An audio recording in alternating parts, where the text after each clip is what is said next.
Hello, hello mga katigangers. Kahapon, mga, yung mag-ina ko, kumain sa labas. Sa Jollibee. Chicken.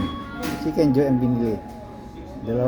Two pieces Chicken Joy, at saka spaghetti, at saka yung asawa ko man, two pieces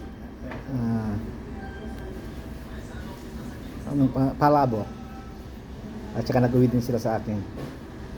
Ngayon, chicken na naman. Andito ako sa KFC ngayon. Walang masyadong tao. Ayan, walang masyadong tao. Ayan, may isa lang doon. Dahil dito sa KFC, ayan, naantay ko yung aking order. Wala siyang kasawa-sawa. Basta chicken, iba-iba lang pagbibilhan mo. Yun ang gusto niya, kaya ibigay natin chicken ng chicken. Okay, bye-bye. Yun lang.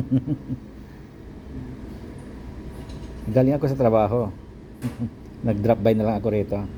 Okay, bye-bye.